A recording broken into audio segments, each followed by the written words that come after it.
గురుగారు, కులదేవతలు ఇలవేల్పులు అని ఎవరిని అంటారు? వీరిరువురు ఒక్కరేనా? ఖచ్చితంగా కులదేవతల్ని ఇలవేల్పుల్ని మనం పూజించాలా? కులదేవతలు ఇలదేవతలు అన్న శబ్దంలోనే వారు వేరే అనే అర్థం వస్తోంది.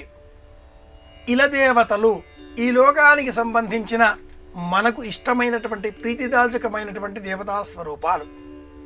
కులదేవతలు వంశపారంపర్యంగా తండ్రి, తాత, ముత్తాత, పినతాత ఇలా క్రమానుగతంగా కాలక్రమంగా ఈ వంశానికి, ఈ ఇంటి పేరుకు, ఈ ధర్మానికి, ఈ ఆచార విధానాలకు నిర్దిష్ట రూపంలో నిర్ధారితమైనటువంటి దైవం కులదైవం.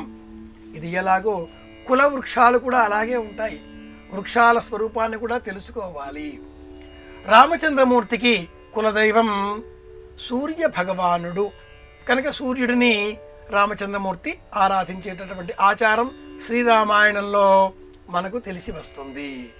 ఇలా కులదైవం అనగానే వంశక్రమానుగతంగా వచ్చేటటువంటి దైవం, ఇల దైవం అనగానే ఇష్టమైనటువంటి దైవం, కాలదైవం అనగానే ఏ వ్రతంలో, ఏ రోజు, ఏ కాలంలో ఏ వ్రతం చేస్తున్నామో ఆ వ్రతం ఆ దైవం. కనుక ఇంటిలో పూజాగ్రహంలో దేవతారాధన 3 వరుసలుగా ఉండాలి.